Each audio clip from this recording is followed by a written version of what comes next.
Live cities की night bulletin दिन भर बिहार में आपका स्वागत है। मैं गरिमा भारती।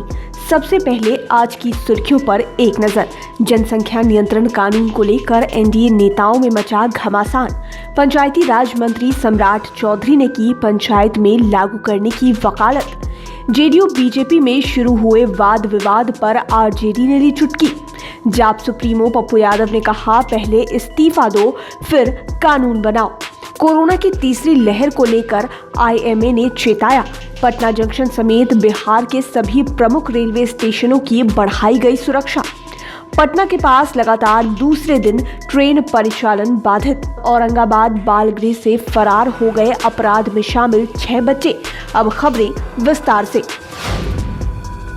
यूपी में जनसंख्या नियंत्रण कानून का ड्राफ्ट तैयार किया गया है, लेकिन इसे लेकर बिहार में सियासी घमासान मचा हुआ है। दरअसल मुख्यमंत्री नीतीश कुमार के बयान के बाद तो जेडीयू और बीजेपी नेता दो धाराओं में बंट गए हैं। बीजेपी के प्रदेश अध्यक्ष संजय जायसवाल, उप मुख्यमंत्री रेणु देवी समेत कई दिग्गज नेता सीएम योगी के ड्राफ्ट को सही ठहरा रहे हैं, तो जेडीयू वाले मुख्यमंत्री नीतीश कुमार को सही मान रहे हैं।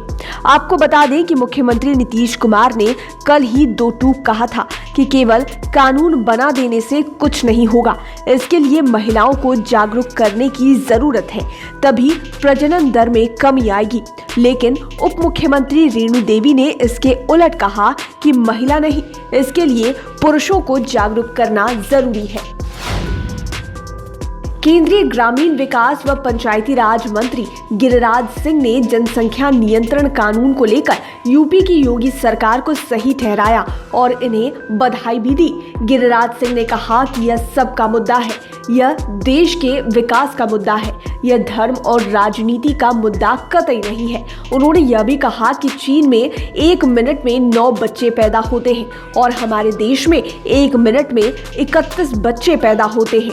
हम दुनिया की आबादी के 20% हो गए हैं, जबकि जमीन सिर्फ 2.5% है। इसलिए इसे सामाजिक समरसता और विकास दोनों के नजरिए से देखें। जनसंख्या कानून को धर्म के चश्मे से ना देखें। बिहार के पंचायती राज मंत्री सम्राट चौधरी ने भी 2 बच्चे वाले कानून की वकालत की है। उन्होंने मीडिया से बात करते हुए कहा कि निकाय चुनाव में तो यह नियम पहले से लागू है। अब राज्य सरकार ऐसा अधिनियम लाने जा रही है जिसके तहत 2 से अधिक बच्चे वाले व्यक्ति पंचायत चुनाव लड़ने के हकदार नहीं होंगे। हम ऐसे लोगों को राज्य सरकार की अन्य सुविधाओं से भी वंचित करने के लिए कानून पेश करेंगे। हालांकि उन्होंने यह भी माना कि नया अधिनियम 2026 के पंचायत चुनाव से प्रभावी हो सकता है। 2021 का पंचायत चुनाव पहले की तरह ही होगा।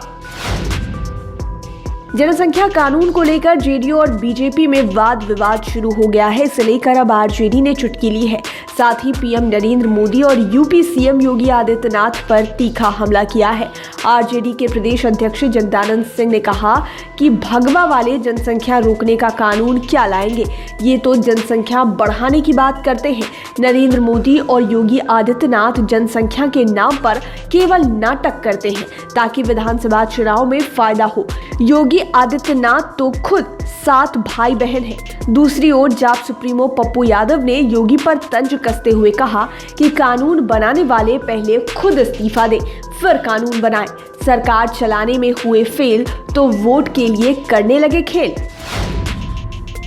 ट्रेनों में बम प्लांट करने की साजिश आईएसआई रच रहा है। ऐसी सूचना मिलने के बाद सुरक्षा एजेंसियों ने बिहार के सभी स्टेशनों के लिए अलर्ट जारी कर दिया है।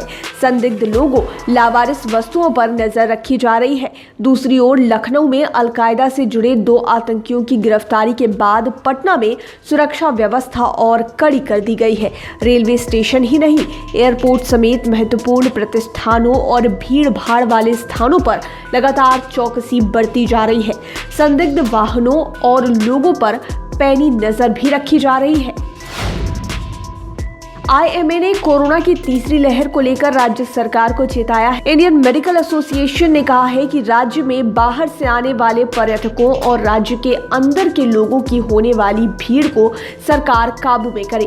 पर्यटन, धार्मिक उत्साह और तीर्थ यात्राएं जरूरी है, लेकिन इनके लिए कुछ और महीनों या समय का इंतजार किया जा सकता है। यही नहीं, जिन लोगों ने कोरोना की वैक्सीन नहीं लगवाई है, ऐसे लोगों को इन कार्यक्रमों में शामिल होने की इजाजत नहीं दी जाए, वरना ये लोग कोरोना की तीसरी लहर में बड़ा योगदान दे सकते हैं। दानापुर रेल मंडल के पटना और बिहटा स्टेशन के बीच सदीशोपुर स्टेशन पर दैनिक रेल यात्रियों ने लगातार दूसरे दिन भी हंगामा किया। दैनिक यात्रियों ने अप और डाउन दोनों ट्रैक को लगभग 2 घंटे तक बाधित किया। उन लोगों ने 2 अलग अलग मेमू ट्रेन को करीब 1.5 घंटे तक रोक रखा। कल भी दैनिक यात्रियों ने ट्रेन परिचालन को बाधित किया था। इसकी वजह से कई बड़ी ट्रेनें दूसरे स्टेशनों पर रुकी रहीं। प्रदर्शनकारी सभी लोकल पैसेंजर ट्रेनों का परिचालन शुरू करने की मांग कर रहे हैं। रेलवे के आश्वासन के बाद लोग ट्रैक से हटे। हालांकि उन्होंने यह भी कहा कि सभी ट्रेनों को चालू करने तक वे लोग हर रोज आंदोलन करेंगे। बिहार में नदियों और तालाबों में लोगों के डूबने की घटनाओं में कमी नहीं आ रही है। ताजा मामला दरभंगा का है। बिरौल थाना क्षेत्र के गौड़ा गांव में गड्ढे में डूबने से 3 लोगों की मौत हो गई। इसमें 2 सगे भाई और 1 बच्ची शामिल है। इस घटना से पूरे इलाके में कोहराम मच गया। स्थानीय लोगों और गोताखोरों की मदद से तीनों को बाहर निकाला गया, लेकिन तब तक उनकी मौत हो चुकी थी। मौके पर पहुंची पुलिस मामले की जांच में जुट गई है। आपको बता दें कि कल शाम समस्तीपुर में इसी तरह की घटना में मां और उनके 4 बच्चों की मौत हो गई थी। औरंगाबाद में उस समय अफरा तफरी मच गई जब बालगृह सुरक्षित स्थान से अपराध से जुड़े 6 बच्चे फरार हो गए। वे सब बालगृह स्थित बाथरूम का शीशा तोड़कर निकल भागे। दरअसल शेखपुरा से 21 बच्चों को यहां लाकर रखा गया है। इन बच्चों की सुबह में जब गिनती हुई तो उनमें से 6 बच्चे कम थे। इसके बाद तो वहां के अधिकारियों के हाथ पांव फूल गए। भागने वाले सभी बच्चे 18 वर्ष से कम उम्र के हैं तथा गंभीर अपराध में शामिल रहे हैं।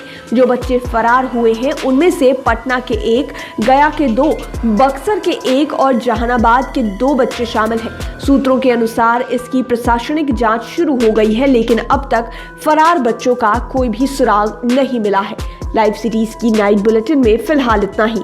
खबरों की दुनिया में बने रहने के लिए हमारे चैनल को सब्सक्राइब करें। ये वीडियो फेसबुक पर देख रहे हैं तो पेज को लाइक करें। साथ ही साथ आप हमें ट्विटर पर भी फॉलो कर सकते हैं। धन्यवाद।